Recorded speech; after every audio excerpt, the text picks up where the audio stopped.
Guys, this is Dr. Mobeen Sayed from Drbeen.com. Welcome to one more show. Today we have a stellar guest with us. He's a cardiologist. I would request him to talk more about him. His name is Dr. Harrison. He has been working on a bromhexine based protocol for COVID-19, and we are blessed here to have him with us. So, Dr. Harrison, welcome to the show. Tell us a little bit about yourself. Thank you very much. I'm so glad to see you, Dr. Bean. I watched so many of your shows and enjoyed them tremendously.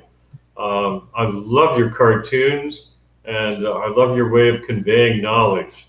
And I really appreciate, never thought I'd ever be on your show. Thank you very much. We are actually all of us blessed to have you with us. We call our little group that in which we do these discussions, we call ourselves the Cool Beans. So from myself and the Cool Beans, welcome once more. Well, with the Cool Beans, I'll join in as a Mexican, as a jumping bean. I'll be the jumping bean. Perfect. You are the jumping bean from today on. Yeah, so it's great to see you. And actually, we have our own little group. It's called the COVID Research Group, and we're interested in protease inhibitors. And we have a group that's locally here in Tampa that's hooked in by internet to other people in other places. And then we have a United States group that's involved in protease inhibitors. And then beyond that, we have an international group. And so we all work on the same thing, which is protease inhibitors. And so that's our interest and that's our focus. Excellent. Thank you very much. So tell me this, how did you arrive at this that you wanted to? And I'm going to share my screen as well where we have your presentation. But meanwhile, tell me, how did you think about protease inhibitors? What make you think about that this may be an interesting area to work with? Well, basically, we have about 2,000 to 3,000 patients that are high risk in my practice. And so we do everything for them. And we've learned a lot about cardiac disease, and we've been able to protect them. We've also learned a lot about cancer, and we're able to protect them from cancer as well. And then this little pesky little virus comes along, and we can't take the risk of people actually dying from this little virus after all the effort and energy we put into their coronary disease or their aortic valve or all the stuff we've done for them, treat their hypertension, their diabetes. And so we had to get back and do something about this. And so we started on March the 5th, and we started meeting. We looked through all the possible treatments, and we were looking for the most cost-effective. We were looking for the cheapest, something that we could reposition and repurpose. And so looking for that and seeing what was available, scanning the entire everything that was available, and we came up with this looked like the most logical thing. It would prevent entry to the cell. So we actually were going according to The Art of War by Sun Tzu and also Clausen's book of war. And so we said, this is going to be our war. It's World War Wuhan or World War virus, whatever you want to call it. And so we said, we're going to position ourselves with this is the war. So we've got to go on the defensive. We thought that would be very important. We can't do an offense. We thought we need to come up with where the battleground is going to be, what our weapons going to be, and how we can contain the virus and then kill it naturally.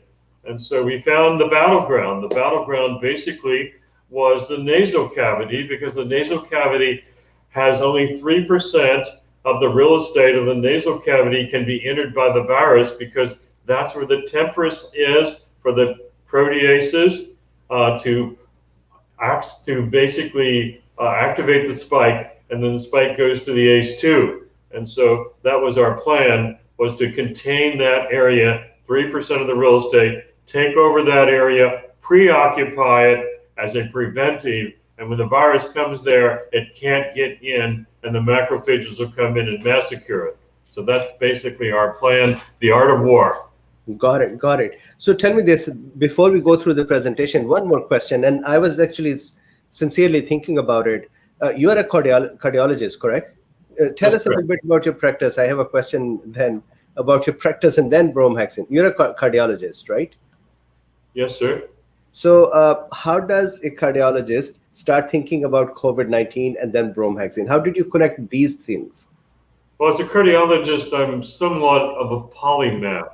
And so I attended law school while I was in medical school. Before that, I needed some money when I was in college, and I was a real estate broker. And so I'm able to move from silo to silo. When I was in med school, the first semester I was in a play, which was called Damn Yankees, because I enjoyed doing plays. And so when we got into cardiology, one of the things we got involved with was oncology. We started the International Cardio-Oncology Society.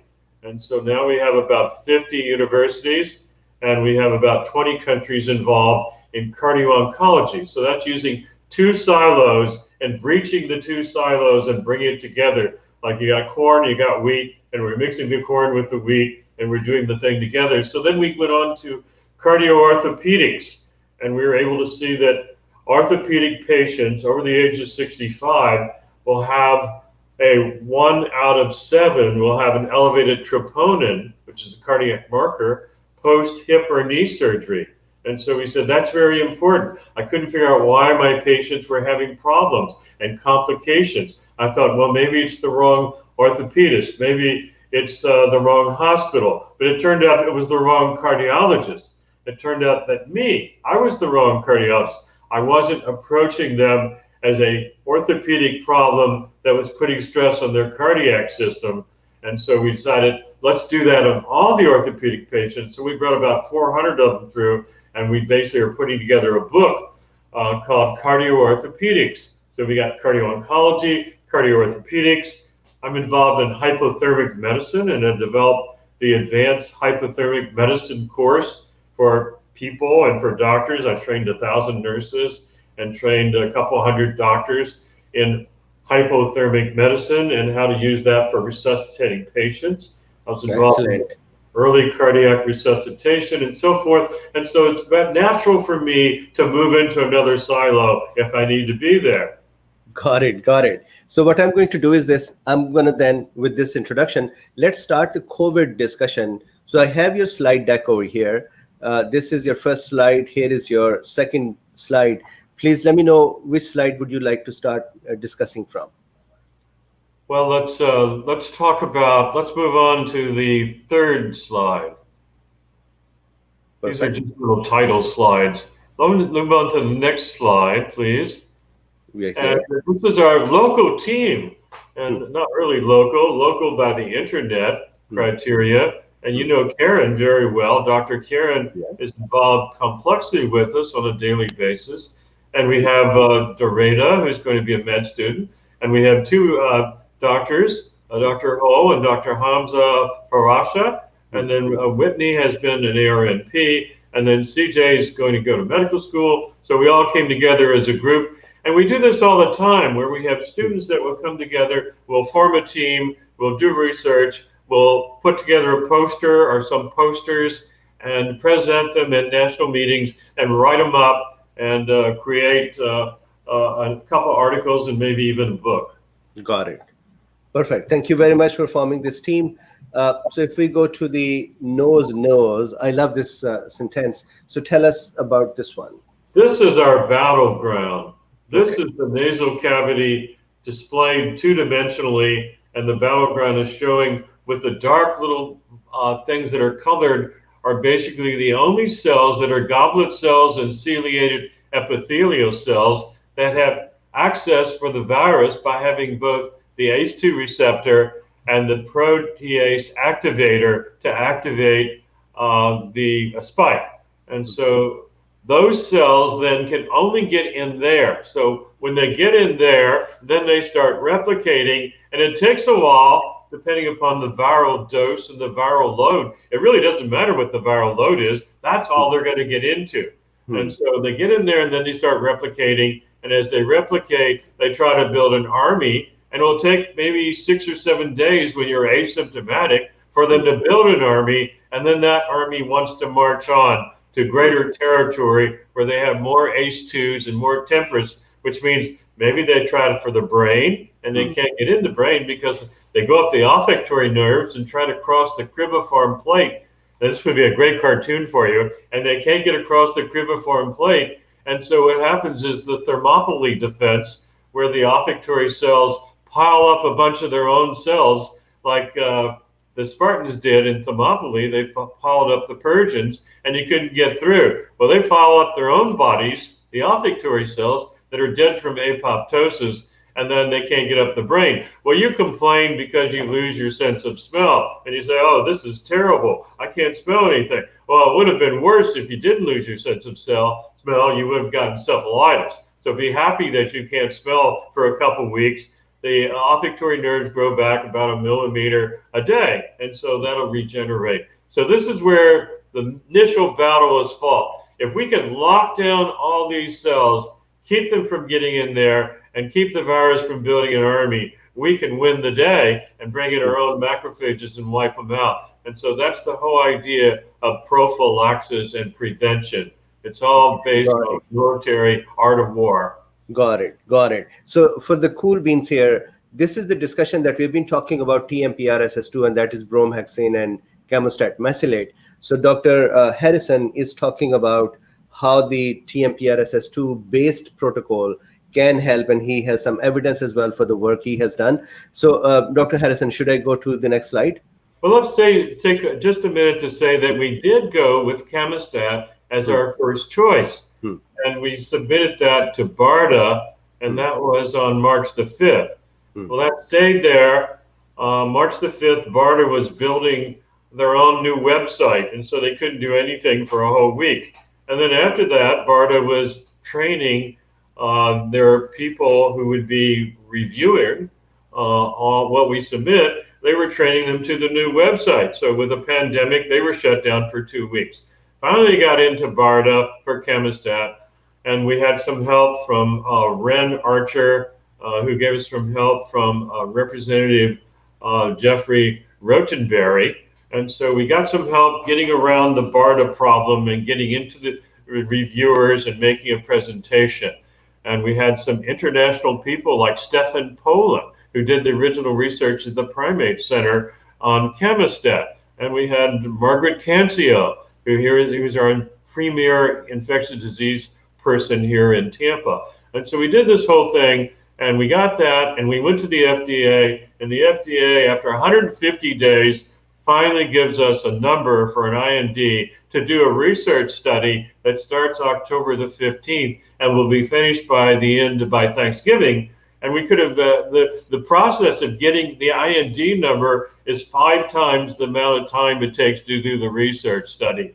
And then while we had 150 days to think, we spent a lot of time thinking about a nasal spray, and we got with Karen to work on that. And we developed some testing for nasal with her equipment for rhinology. And we were working on our nasal spray. Well, the way it is, and we actually patent a provisional patent for the nasal spray device that will be delivering it. And then when it delivers in one nostril, out the other nostril will come the exhalant, which we will basically have a little cartridge that will give it as a sample, and then we can plug it into a sample tester, and we can tell what the viral load is currently. And the next time you get the chemostat nasally, we can tell what the viral load is the next time, and so on and so forth, and we can watch that wither away. But we don't think that'll ever go anywhere, because it'll take another 150 days, and then we got the cocktail that'll take 150 days, and then we've got prophylaxis, which will take 150 days, and it'll go on and on through this FDA thing that don't seem to be paying much attention to the fact that we're in an epidemic. So we said, what are we going to do? How can we get around this? And said, well, let's go to over-the-counter drugs.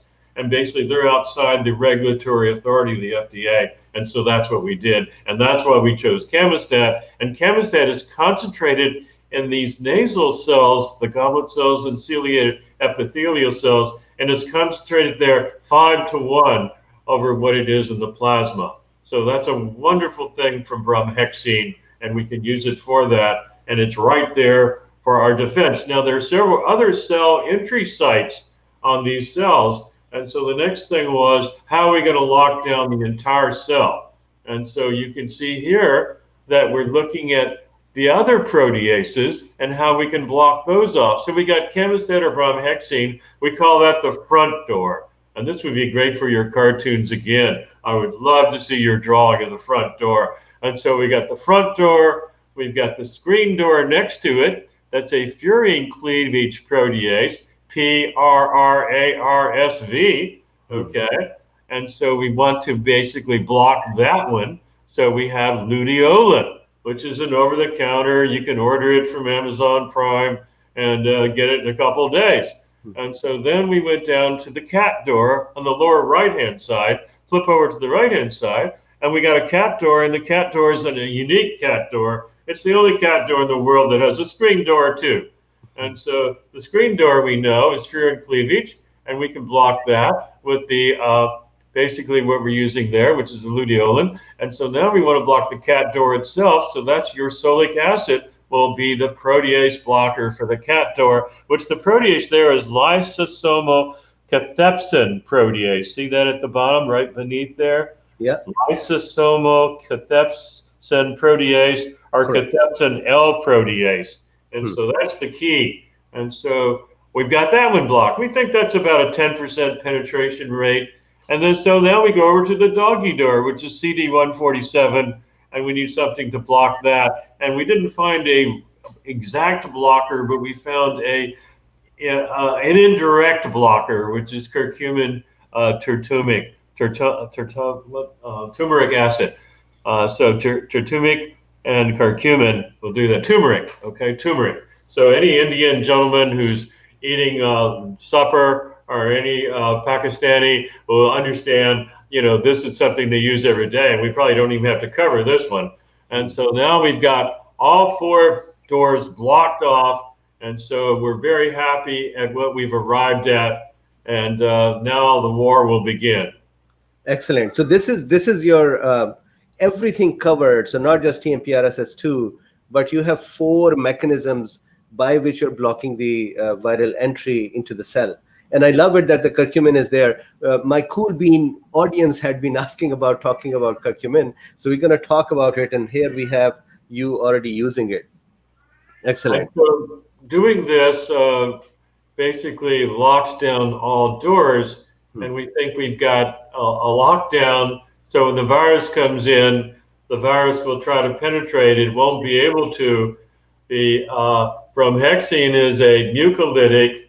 It's also an antitussive and an expectorant. So it thins out the mucus, and actually it starts producing the mucus. It makes it thinner so it can flow better. So all of a sudden that starts flowing, and it starts flowing the virus. And the virus is flowing away from where it wants to occupy these cells. And then the macrophages are coming in, engulfing the virus, and we win, they lose.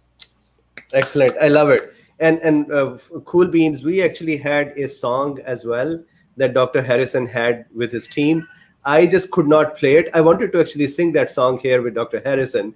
I couldn't do it because the music there was copyrighted, and I thought we'll get struck because of that. So Dr. Harrison, thank you for that song as well. Cool Beans, we had played that song and sung it a little bit offline too. You're most welcome if you wanted to sing it. But hopefully without the copyrighted music. So right. Yeah, and so our song is No Time for COVID, and the Guess Who has No Time Left for You, No Time for You. And it starts out, can't get in the goblet cells, and it goes on, no time left for you. I found bromhexine hells, no time left for you. Nursing homes are calling me, no time left for you. And I love it when it says no time left to replicate, no time for an exudate. And so it's beautiful. So we love it a lot. I love it. We hope the Cool Beans will be singing that on their own so that we don't violate a copyright. We will do that, absolutely. And there is a comment from 008KLM. Can someone post a URL for what we're seeing? So I will post the URL in the description. Plus, I'm going to show you the URL a little later in this description, this slide deck as well. So here is our next slide. Over-the-counter protease inhibitors. Oh, and this is an old slide. Actually, we got this cost down. Instead, we reduced prevention. Are We you reduced talking the about? prevention to 0.20, let's see, times 3 a day. So we reduced it to times 3 a day, and so that reduces the cost to $1.18 total a day. Oh wow! So that is a good news. So look at this, cool beans. We are going down from $1.78 to $1.18. So this is Yes, go ahead. how useful these over-the-counter treatments have been, and how cheap these have been. Yes, please, Dr. Harrison. So we have, if you've got COVID, we have you taking 2 of them 3 times a day. But if you don't have COVID and using prevention, you can take 1 3 times a day. Got it. And just for my curiosity, are these available in the US as well? So there is a way that you would recommend us to get them. Will reach there. Are these available over the from Amazon as well? So they're all available. And of course, Pepsid is available at your drugstore, which is from Drbeen. The Bromhexine is available everywhere in the world over the counter except the United States, Canada, and UK. So we basically found a small pharmacy in Norway that basically we didn't want to deal with a big importer. We didn't want to deal with a rogue manufacturer. There were like 15 manufacturers. So we said we'll go with Sanofi, which is actually manufactured by Boehringer Ingelheim till 2022, and they pass it on to Sanofi, and then they market it in this little apothecary in Norway. And on our website, you can click on that and order that, and it will come to your doorstep in 4 days. And so it's very cool. And the guy's name is there. His phone number is available. His email is available. And so we've got a nice person who's in charge of this, not some big, worldwide distributor. Got it. So you have someone in Norway, and do they need a medical prescription to send it to him to get the medicines? You need a prescription because it's importing a drug into the United States that's a foreign over-the-counter drug, and Norway, to export it, requires a prescription. And there are FDA rules about importing foreign drugs. They can be imported if they're basically, 1, you're in danger, life danger. 2, there's no drug to treat it with that's effective. 3, you can get up to a month's supply. And 4, a physician will take responsibility for this drug and for taking care of you if you have any side effects, which these drugs have been around for 50 years and they have basically no side effects of importance. The Bromhexine, we think, is important that you note a lactating female probably shouldn't be taking it. You should note if you're pregnant, it's probably not advised you be taking it. Although people have, and we haven't seen anything and nobody's detected anything over these 50 years, we have to make those criteria. Also, if you have kidney disease, you need to talk to your doctor about that as well. And then lastly, since it was designed in the 50s, they only had it for a common code. So you might take it for 2 weeks and then not take it anymore. So it's approved in your European, Asian, India for 14 days, and then it's not approved anymore, so you stop it for 2 days and start again. But the people in Russia have been taking it to fight COVID, and 50 medical people, health providers, have taken it since March every day and haven't had any complications or side effects. And I've been taking it every day for months now, and I even took 2 3 times a day for a long time. I've had no side effects either, so I don't take the break. So it is available in Russian pharmacies in the United States. So you can find a Russian pharmacy in New York or Los Angeles, and you go there and there it is. It's right on the counter there, and you can buy it. Got it. So this is the prophylaxis summary. And tell us this as well, before we go, maybe there is a slide down here. You have been giving this protocol, administering it to your own patients as well. Tell us your own experience with it. Well, I have a lot of high-risk people, and we've devoted a lot of energy, effort, bypass surgery, TAVRs. We've done diabetes, hypertension, making their LVH go away. We've worked so hard and personally on these people.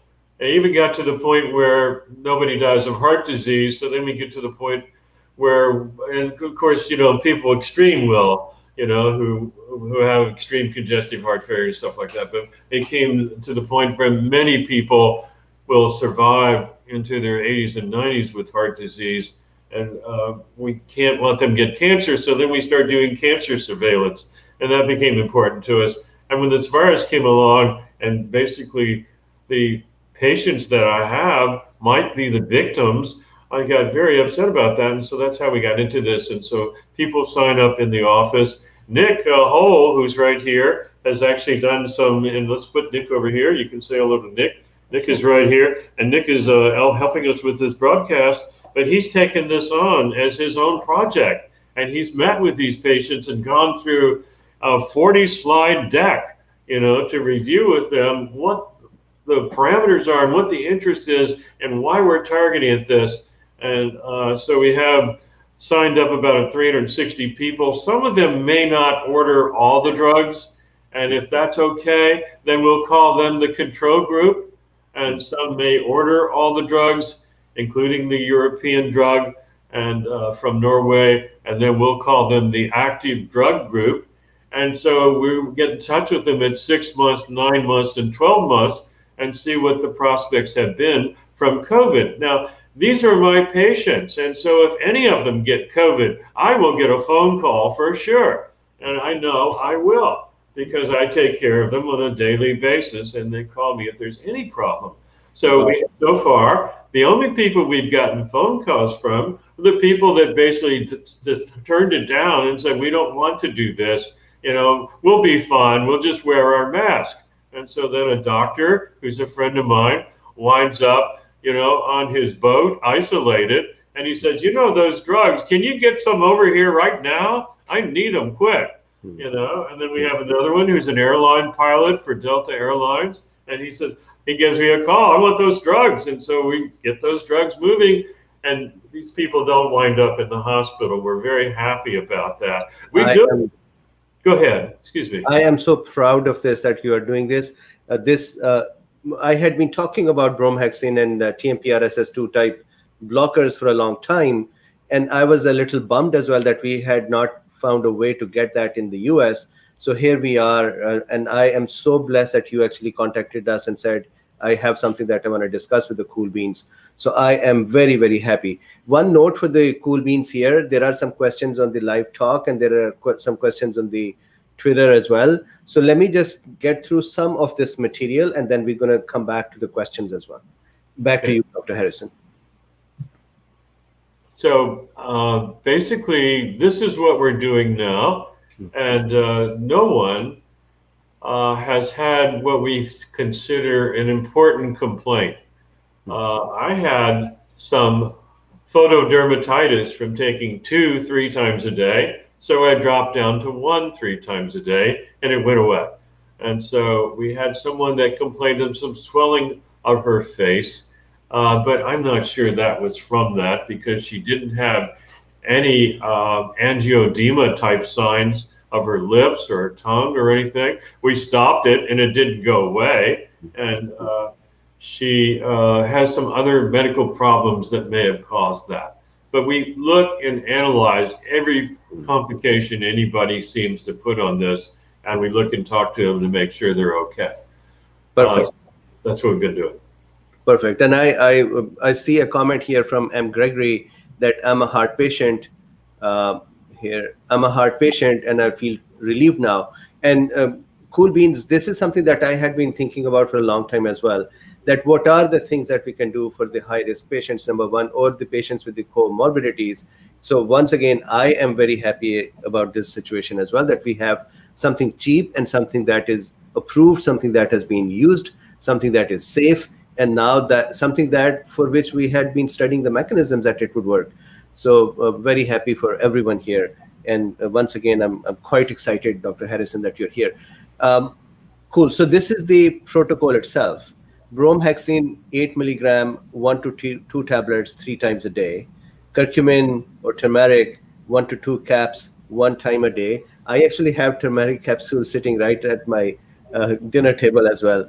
Ursolic acid, 1 to 3 capsules 1 time a day. And then Litolin, 100 milligram 1 time a day. Famotidine, 20 milligram 1 time a day. So that is the protocol. And we have here, this is the place to, so this is what you were talking about, right? About your patients.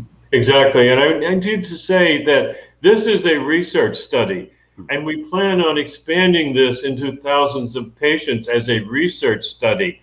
And we've talked to Walmart, and we've talked to HCA Hospital, which has 188 hospitals, and we've talked to the family practitioner organization, the Academy of Family Doctors, and they have 130,000 doctors that might be interested in this if we can move forward. And we talked about how much money it would take to move forward, and how just doing the registry for thousands and thousands of people may involve, a couple $1 million.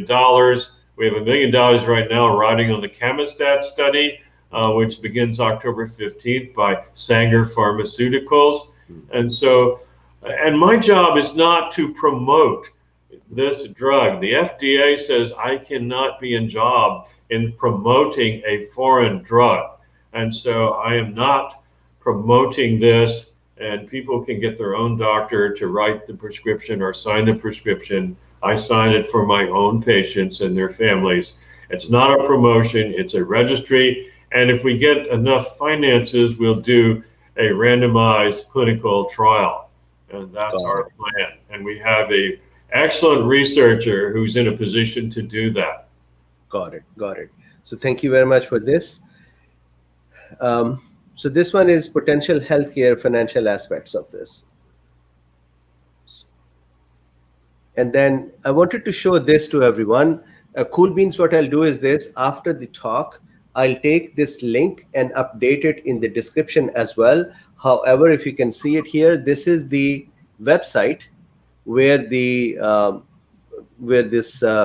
drug and the registry and the information is present. Dr. Harrison, do we have the information about who to contact on this website? I'm going to go to the website right now.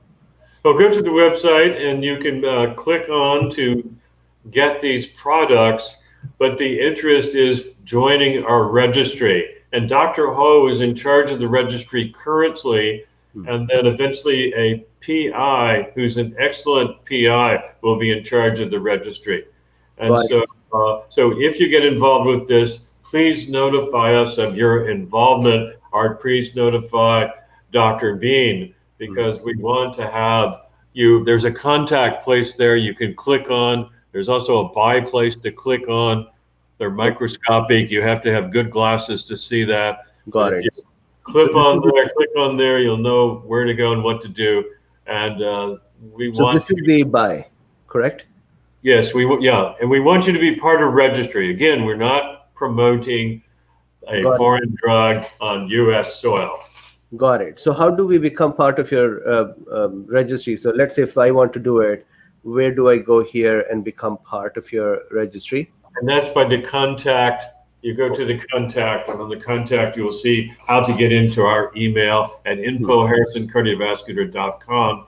And Dr. Ho will be presiding over that, and he will help people enter the registry. And then when we go into the Academy of Family Physicians, then we will turn that over to them at the time when we have enough $1 million to be able to do that. Excellent. So it seems like, tell me if I'm wrong, the process is for us, let's say if I'm someone who is interested, go to this website, go to contact, send an email at info@harrisoncardiovascular.com.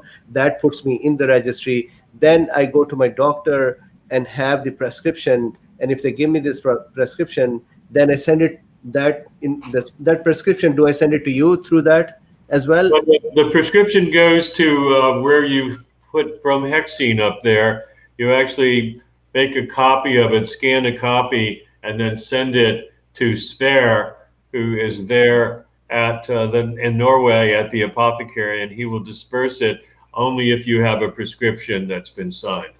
And that means there's a physician taking responsibility for the minuscule side effects that this drug, having been around for 50 years and been on the over-the-counter in India and the whole Asian continent and China and Russia and Africa and Australia and New Zealand and South America, Central America, and Mexico, but not Canada, not America, not US, and not UK. And So then there's a question for you. Can why- Canadians join this registry? Sir? Can Canadians, so France is asking this question, can Canadians join this registry? Absolutely. Excellent. We love our Canadian cousins. Excellent. Excellent. And so And this is, I think you discussed the research study in Drbeen, and that was 39 and 39 patients in a randomized study, and that was headed up by a Canadian doctor who has a resume that goes on for pages, and he's in Toronto. Perfect. Perfect. So, Cool Beans, we talked about the Bromhexine study a couple of days ago. Actually, in that study, I also talked about the drug that was given to President Trump as well, the mechanism for that as well. So, a couple of days ago, there is a video I did about Bromhexine. So, very good. So, this is the research team. So, Dr. Harrison, if you are comfortable, would you like, if I can ask a few questions that Cool Beans have been asking? I would be glad to, of course. Okay, excellent. So what I'm going to do is I'm going to start from the live lectures, live discussions here, and I'm going to start from the latest. So here is a question from Valerie Rhodes. She says, will Dr. Harrison or his team be telemedicine? I have no one locally for the prescription. That is complex because we do telemedicine, but we're so involved with local patients on a daily basis who come to see us with extremely complex medical problems that involve advanced cardiac imaging with cardiac MRI, cardiac CT, cardiac PET imaging, and strain echo, and 3D echo. And everything we do is three-dimensional. And we've been doing this since 2004. And we ought to talk about this sometime, how we abandoned stress tests and how we abandoned diagnostic cath and moved into three-dimensional imaging. We would love to talk about that. Perfect. So another question from Machiavelli, why is Bromhexine restricted in the US? Well, in the US, we have Mucomyst. And so Mucomyst is our drug, that's guafesicin. And that's basically our drug that we use here, and I think they use in UK, and I think they use in Canada. And so that's the drug that's been chosen. So the FDA highly regulates and excludes other medications. Now, it was considered an orphan drug a number of years ago in the United States, and then the orphan drug license was expired.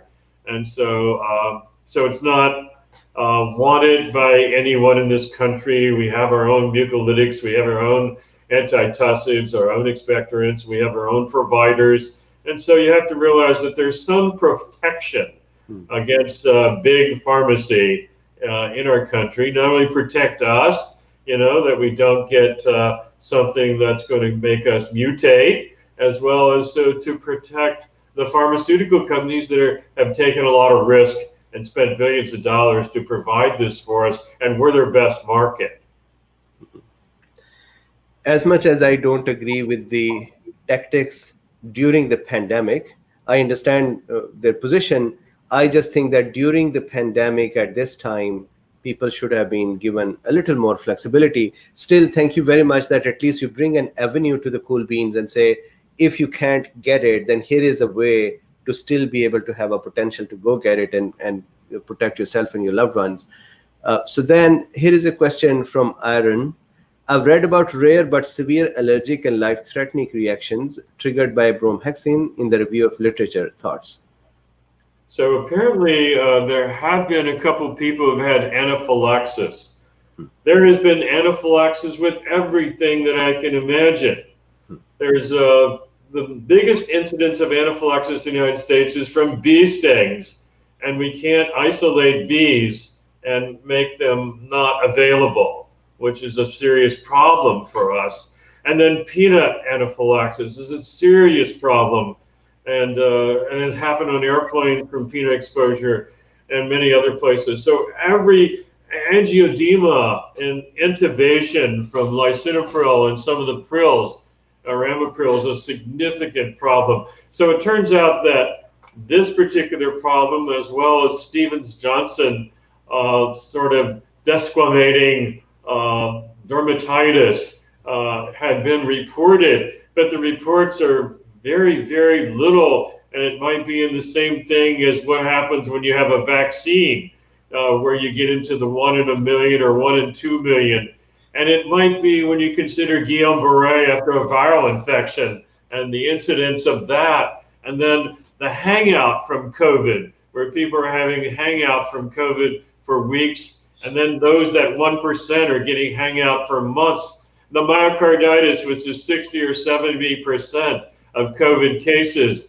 And so we've got a balance again that you always have to make against the risk and the benefit. And we all look at that on a daily basis in everything we're doing. But if you see that 20% of the people who get COVID are responsible for 94% of the mortality, that puts you in a position of saying, you know, I've got to protect my people who are obese. I've got to protect diabetics. I've got to protect people with coronary artery disease.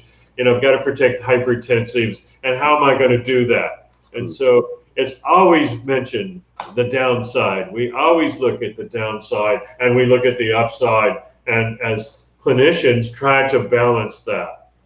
Excellent. And I would once again, for the cool beans here, for the high risk cool beans, for advanced age or with the comorbidities, I am very, very happy that we have talked about vitamin D levels, keeping them above 40 nanogram per milliliter. Here we have bromhexine based a cocktail, a protocol, and the way to get that as well. So I think we are reaching a point where we can confidently save ourselves and the people around us. And then hopefully if we can spread that worldwide, we can save everyone who is suffering at this time or will suffer if they do not know these things. There is another question, Dr. Harrison, by Abdu. Is this protocol dependent on the bromhexine only, and can it fight the virus or need adjacent drugs as well? The other drugs, I think that's what he means. Yes, so this protocol, bromhexine is the centerpiece. Chemistat is also the centerpiece. Chemistat cocktail, which we planned on, and we hoped it would happen sooner. Our Chemistat research starts on October 15th, and we finished by Thanksgiving, and we'll have that data on 300 patients. It's randomized, blinded, and double-blinded, so it'd be very effective. Sagent Pharmaceuticals doing that. We'll have the answer, you know. And actually, I also went to the nasal spray because I got to get those cells there. That's my defense area, those 3% of cells. Our nasal spray will probably never exist. It was used once for cystic fibrosis, and the people who did that were kind enough to give us all the information they had then.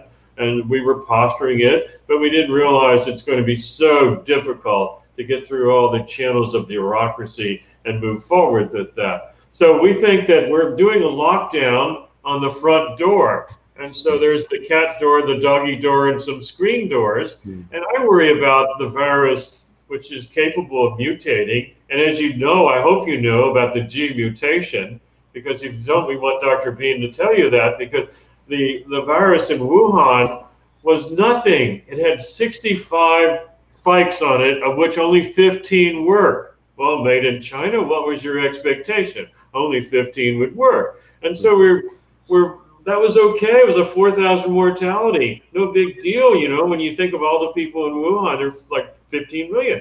And so then when it got to Italy, it had 325 spikes. All of them were activated. So if you're a spicologist and you're someone who's going after the viral spikes with antibodies and with vaccines and all this kind of stuff, you've got 300 of them as opposed to 325 as opposed to 15 to deal with.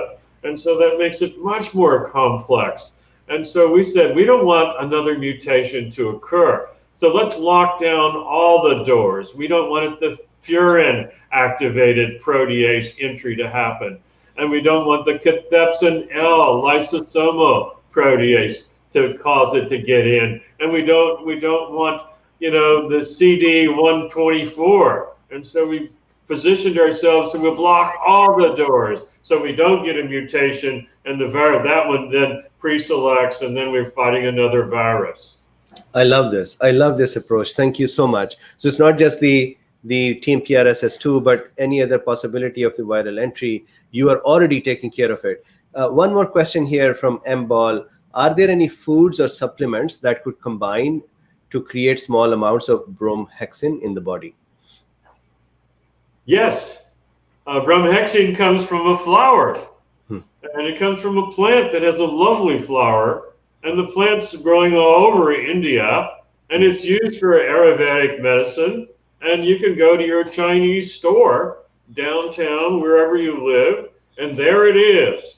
Okay, so that's entirely possible. And I love Ayurvedic medicine and see lots of opportunities there. And those people were on the drug before pharmacies grabbed it and whatever it is, and they synthesized it, and then they concentrated, and then they started selling it. Perfect. Perfect. I love that. So I love this part. One more question. So this question is by Myron Bunny.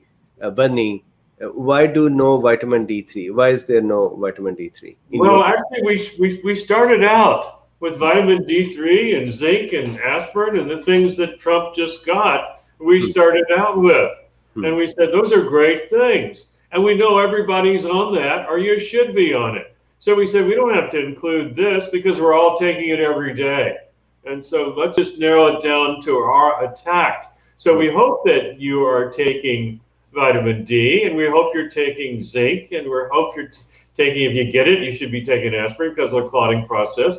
We hope you're taking a lot of different things because there are other drugs that are also giving options against the viral attack. Got it. So then there is one more question. I am so sorry that I am taking your time, but I think this is an important topic for the Cool Beans. So I am grateful. We are all grateful that you are giving us your time. Sapan Singh's question is, kindly elaborate on protease inhibitor action of turmeric and any antiviral therapeutic doses if known. And you can go back to the slide showing all the doors, and that's the doggy door. Turmeric and curcumin, basically, they are not direct protease inhibitors. But however, their presence, and there we go, the canine doggy door, CD147. I'm sorry, I said 124. It's 147. I correct myself. And so we feel that we know for a fact that it's an indirect activator of a protease inhibitor for CD147, not a direct, but an indirect. And it would take some Dr. Bean's drawings to be able to show you how it does that in several steps to get there so you can remember it. And so we can do that one day with Dr. Bean. Absolutely. So Sapan, just an additional comment here that I intend to talk about curcumin next week. I actually was thinking about doing that this week, but somehow here we are. So next week I'm going to talk about curcumin as well. So these are good questions. So I was thinking somebody's going to ask this question. So Myron Burney says, "What is the Indian flower herb that you talked about?" We have pictures on my slide deck, and I've got the botanical name, and you can just go online from Bromhexine origin, Google it, and you'll see the flowers, you'll see the plant, and you'll see the botanic name by Linnaeus, how it's named with a genus and a species. And it's very, very common. And I'd love to I might get one and start growing it, okay? Just because I grow digitalis, and I like to grow these plants, the medicinal plants, because something is lost. We seem to lose. There's the adhotoda flower. There's Justica adhotoda is the name of it. And it's a flower, but it comes from the herb. And I went to the Royal Academy of Physicians in London, and they still have the herb garden. There's a lovely flower. It doesn't just come from the flower; it comes from the plant. And but it's a lovely flower. I think it's really pretty. And probably next year I'll have one of these growing in my garden. and you go to the Royal College of Physicians and you see their herb garden is still there. It's been there for 300 years, and it's so important because that's what they started with. They started with like a magic wand, and they started wearing robes, and they had an herb garden, and that was about it. So, Dr. Harrison, there is a comment as well. Many thanks to you, and please pass this on to your team as well. Thank you, and it is a team. We work together every day, and I'm just the figurehead here, and I'm expressing through my credentials what we do, but we all work together very closely. Perfect. So I am going to now look at Twitter and see if I can ask some of the questions that folks on Twitter had asked. So if you give me one quick second. Sure. I love those flowers, and I'm going to grow some. Absolutely. So I'm going to bring those Twitter questions here, and then we'll talk about them too.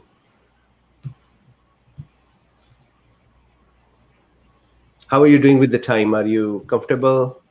Fine, no problem. Okay, perfect. perfect. The whole evening, Dr. B. Perfect. Thank you so much. I know that you're on the East Coast, and it is 9 o'clock there, or now getting to 10. So thank you once again. So here is a question by... I'm not in garden, so I don't have to go to sleep now. Okay, perfect. So Drew is saying, question is, I second the question by this, as the Iranian trial used HCQ in both arms, and we don't know if they use zinc at all. Is bromhexine a major game changer in its own stead, or another good addition to one's arsenal? It's a major game changer from what I see.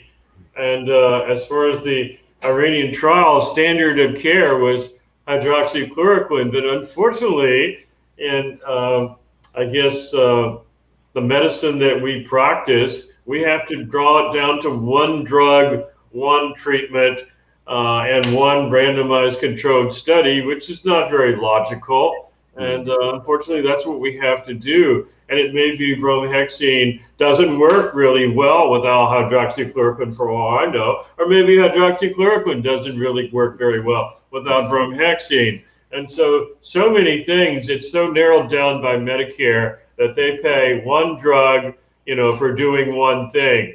And it's so stupid because this one drug can do 50 things in your body. And exercise can activate 500 genes and all this stuff. And it's just so crazy that it's one thing that you get paid for, that you're using Procrit, erythromycin, erythropoietin to basically activate some red cells, when it can do a lot of things to your brain. It can do things for your heart. It can do things for congestive heart failure. And it doesn't just activate red cells and produce them.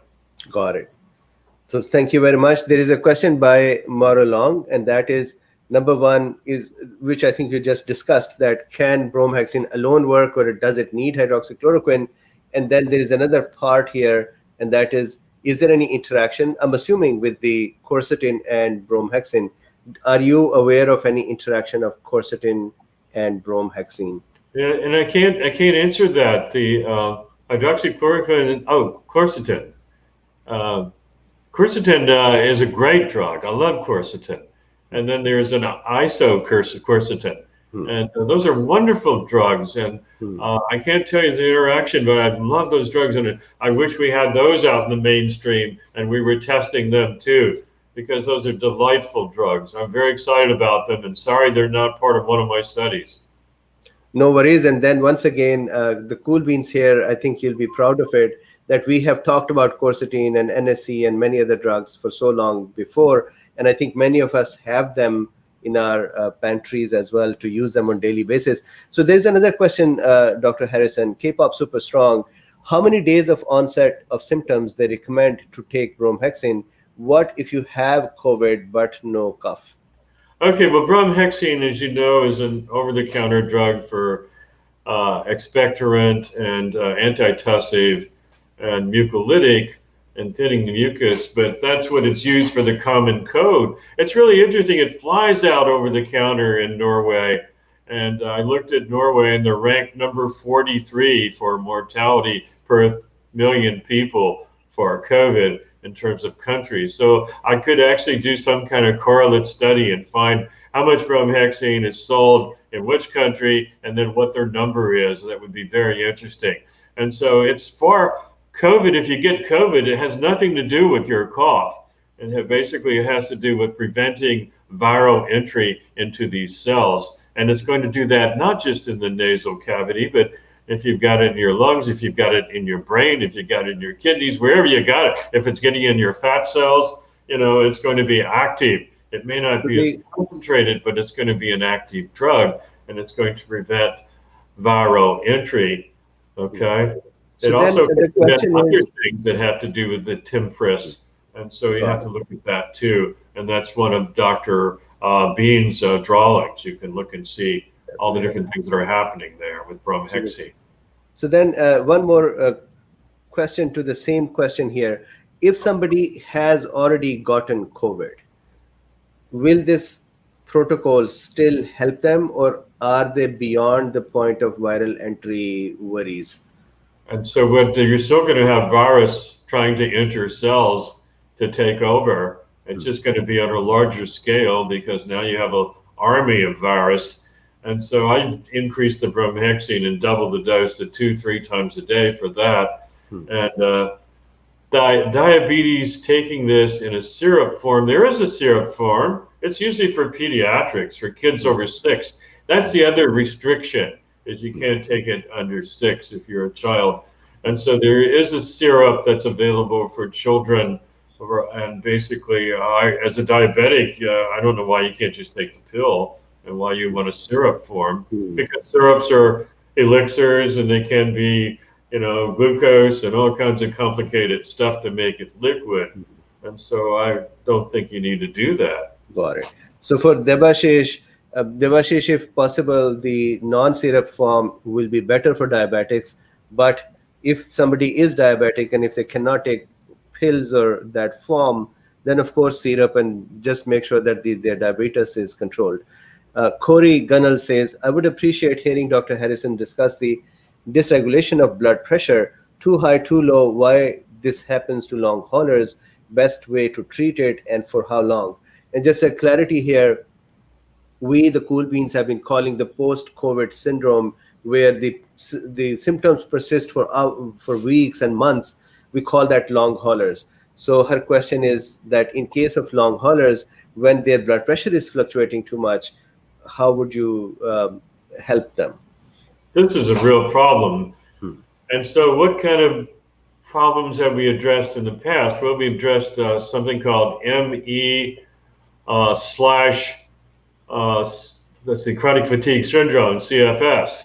So that's basically one problem that seems to be a musculoencephalitic type disease that also seems to involve chronic fatigue syndrome, and they all seem to be most of the time seen as post-viral. The greatest example we have, of course, is Lyme disease. And so we look at Lyme disease, and it's a little different because these guys can get into a cyst, the spirochetes, and they can isolate themselves and go to sleep and then wake up someday and activate again. And of course, we've got chicken pox, which is herpes, and becoming herpes zoster and coming out and causing you to have some rashes and stuff along the nerve fibers. So we got viruses hanging out in lots of places. And that's what a long hauler may be, or maybe something's been activated and that has to be deactivated. So the pressure goes up and down as a dysautonomia. And some people have seen it as a viral problem that's involving the vagus nerve and involving central regulation, and look at it and do testing. And they see that there's a problem with right heart pressure and a problem with providing what you need to be able to exercise and get your heart rate up and get your venous return. And it's a venous return problem. And so there's some research that's being done that's very extensive on that for the long haulers for too high, too low blood pressure, which is the ME/cystic fibrosis syndrome. And you'll find a group in Boston, you'll find a group in New York, and what they're doing with that. And I'm looking into that too, because I think I have some ways of looking at that, and then how can we change that? And we were looking at, obviously there's a mask suit that you can wear where you have over the abdomen supports, compression stockings that go over the abdomen, and that may give some help. And so then here in Florida, we're looking at the swimming pool. And why don't you get in the pool and do some exercises in the pool? You don't have the venous return problem. And so, and then we could put up a park course around the pool where you'll do different exercises with your arms and stuff, and you basically have the venous return you need. And maybe that could re-educate your brain with neuroplasticity to be able to do that once you get out of the pool. And so it's very interesting. We're going to approach that very, very difficult problem, ME/CFS. Got it. So Dr. Harrison, this is our time. Thank you once again very much for joining us. Thank you for the protocol. Thank you to all of your team for doing this, and especially thank you for setting up this process where we can join your registry and get the medicine and then report back to you what we are experiencing. So that is amazing. Thank you for having me come here, because I've been so impressed with you and how you teach, and I love it. And I wish more people taught that way. I love your videos.